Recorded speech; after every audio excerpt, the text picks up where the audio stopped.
खबरें विस्तार से आपको बताते हैं और आगे का एजेंडा की शुरुआत दक्षिण कोरिया से आज सुबह आई एक बड़ी खबर के साथ करेंगे। दक्षिण कोरिया में एक विमान हादसे का शिकार हुआ और इसमें 179 यात्रियों की अब तक मौत की जानकारी मिल रही है। क्रैश होते वक्त हादसे की तस्वीरें कैमरे में कैद हुई हैं, वीडियोस लगातार सामने आ रहे हैं। दक्षिण कोरिया की मीडिया का दावा है कि एक पक्षी से टकराने के बाद विमान रनवे पर उतरते वक्त क्रैश हो गया, रनवे से फिसलकर बाउंड्री वॉल से टकरा गया। दक्षिण कोरिया में भीषण विमान हादसा हुआ है जिसमें 179 लोगों की मौत की खबर मिल रही है। ये तस्वीरें भी आप देख रहे हैं, डराने वाली भयावह ये तस्वीरें हैं। रनवे से आगे फिसलता हुआ ये विमान जो कि क्रैश हो गया, बाउंड्री वॉल से टकरा गया और अचानक भीषण आग इस विमान में लगती है और अब तक 179 लोगों की मौत की जानकारी मिल रही है। कुछ मीडिया रिपोर्ट्स का दावा है ऐसा कि पक्षी से टकराने के बाद विमान क्रैश हुआ। इसमें टेक्निकल फॉल्ट आया होगा जब ये पक्षी से टकराया और उसके बाद लैंडिंग के वक्त रनवे पर फिसला ये यात्री विमान और दुर्घटनाग्रस्त हो गया। लैंडिंग के बाद यात्री विमान में भीषण आग लग गई, उसकी तस्वीरें आप देख रहे हैं। आपको बता दें कि इस विमान में कुल 181 लोग सवार थे। 2 लोगों के सुरक्षित होने का भी दावा किया जा रहा है। बताया जा रहा है कि उनको अस्पताल में देखरेख में रखा गया है और अभी तक की जानकारी के अनुसार 179 लोगों की मौत की जानकारी मिल रही है।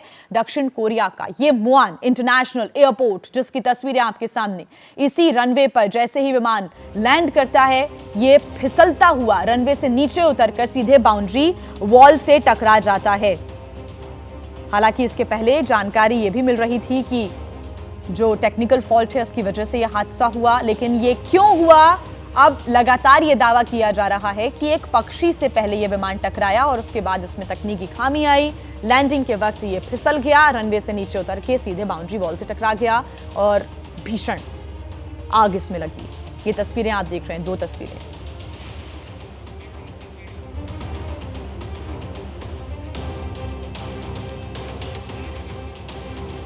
और इस पर हम आइए बातचीत कर लेते हैं क्योंकि भयावह और भयानक दर्दनाक सुबह सुबह ये हादसे की खबर सामने आई। ग्रुप कैप्टन रिटायर्ड प्रोफेसर टीके पांडे हमारे साथ जुड़े हुए हैं जो कि एविएशन एक्सपर्ट हैं। साथ ही हमारे संवाददाता विशाल पांडे भी हमारे साथ जुड़ गए हैं। एक छोटा सा अपडेट विशाल मैं आपसे लेना चाहूंगी। अभी तक जानकारी के अनुसार 179 लोगों की मौत हो गई है, 2 सुरक्षित बताया जा रहा है। क्या अपडेट है आपके पास इस हादसे से जुड़ा हुआ?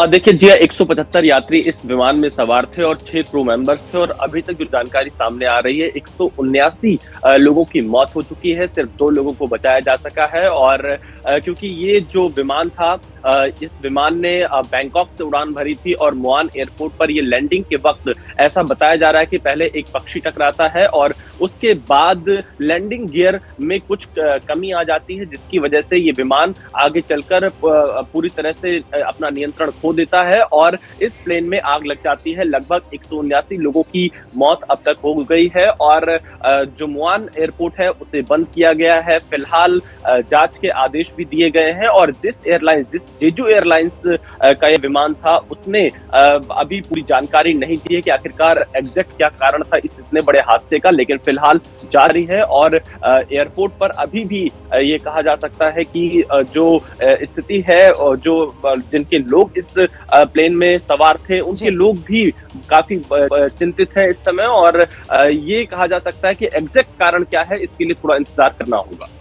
बिल्कुल, इस घटना का जो वीडियो है वो लगातार सुबह से ही सामने आया है, डराने वाला ये वीडियो है। विशाल बने रहिएगा आप हमारे साथ। प्रोफेसर टीके पांडे जी, आपका रुख मैं करूंगी एज ए एविएशन एक्सपर्ट। इस हादसे से जुड़े हुए वीडियोस आपने देखे होंगे।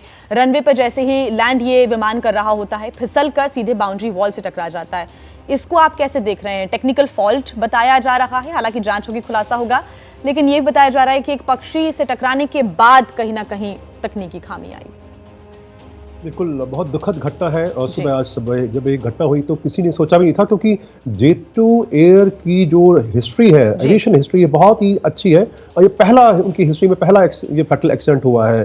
और मैं बता दूं लोगों की, दर्शकों की जानकारी के लिए कि मॉन इंटरनेशनल एयरपोर्ट, ये मॉन जो है साउथ कोरिया के साउथ में है और लगभग सियोल के लगभग 300 किलोमीटर साउथ में है।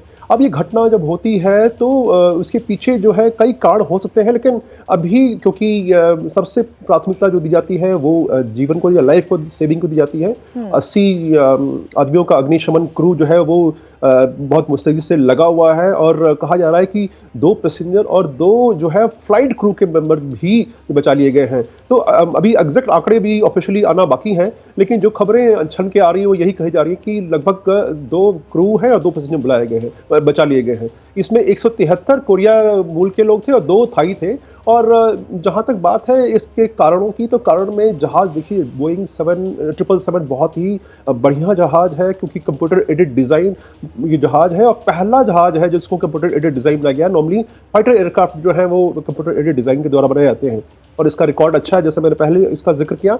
और इसमें जो चिड़िया की बात हो रही है, बर्ड हिट की, देखिए बर्ड हिट होती है तो शायद थोड़ा बचने की उम्मीद हो सकती थी, क्योंकि जहाज जो है वो लैंडिंग के प्रोसेस में था। ये कहा यह जा रहा है कि कुछ चिड़िया 1 या 2, इसका अभी सही फिगर नहीं आ पाया है, वो उनके सिस्टम में चली गई थी।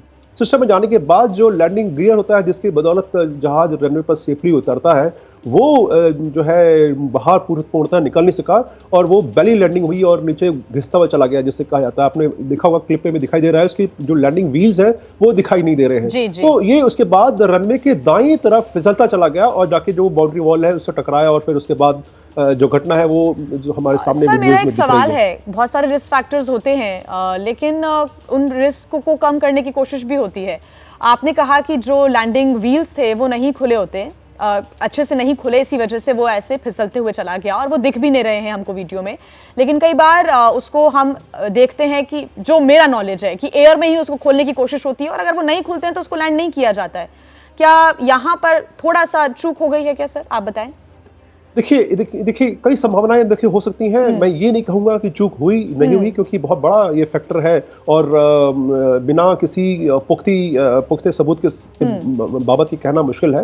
लेकिन जो संभावनाएं होती हैं कि निश्चित रूप से कोई नहीं चाहता कि कोई जहाज जो है दुर्घटनाग्रस्त हो। जी। और निश्चित रूप से जो मैनुअल जो एफर्ट होते हैं, एक तो होता है कि हाइड्रोलिक तरीके से लैंडिंग गियर को नीचे किया जाता है, उससे नहीं हो पाता तो उसके मैनुअल जो गियर नीचे सिस्टम होता है उसको नीचे प्रेस करके और देखते हैं कि वो नीचे आ जाए। लेकिन इसके बावजूद अगर नहीं हो रहा है तो निश्चित क्या होता है, वो टेक्निकली ज्यादा जो है कठिनाई होगी, विषम परिस्थिति थी तभी वो नीचे नहीं आ पाया। अब बसता है कि आप जब ऐसी दशा में हैं तो किस परिस्थिति में है, क्या आप पर्याप्त ऊंचाई पे हैं या लैंड कर रहे हैं या टेक ऑफ कर रहे हैं। मैं दर्शकों की जानकारी के लिए बता दूं कि अधिकतर जो फैटल एक्सीडेंट हुए हैं वो 30% एक्सीडेंट जो है एक मोटे मोटे आंकड़े के हिसाब से वो टेक ऑफ के दौरान हुए हैं, जबकि 45% जो है वो एक्सीडेंट लैंडिंग के दौरान हुए हैं। तो अगर मुझे जो लगता है, मेरा आंकलन ये है कि जब वो लैंड करने के लिए अप्रोच में आ रहा होगा तब ये बर्ड हिट की संभावना, क्योंकि बहुत ऊंचाई पर बर्ड बहुत जल्दी नहीं मिलते हैं, तो ये लगभग 3-3.5 किलोमीटर की ऊंचाई के ऊपर ये बर्ड हिट की जो संभावना बात की जा रही है और बर्ड उसके सिस्टम में चला गया है। और उसके बाद ये जब नीचे आना शुरू किया तो उसके पास इतना समय नहीं है कि वो घूम के दोबारा जा सके। और जो है होता क्या है, 2 ऑप्शन होते हैं, या तो आप बैली लैंडिंग करिए जो इसमें देख रहे हैं हम लोग, और तीसरा होता है कि आप दोबारा टेक ऑफ कर ऊंचाई पे जाइए और देखिए कि और क्या कर सकते हैं। टेक्निकली आप हाथ पांव मारिए कि भाई अंतिम समय मरता क्या नहीं करता, कुछ करूंगा मैं। लेकिन दोनों में संभावनाएं बचने की बहुत ही कम होती हैं, लेकिन प्रयास निश्चित रूप से आदमी करता है कि शायद बात बन जाए। प्रयास किए गए होंगे और जब जांच होगी तो और क्या इस पूरे मामले को लेकर सामने आती हैं बातें, इस पर हमारी नजर रहेगी। बहुत शुक्रिया सर आपका हमारे साथ जुड़ने के लिए। डॉक्टर DK पांडे जी हमारे साथ जुड़े हुए थे, एविएशन एक्सपर्ट।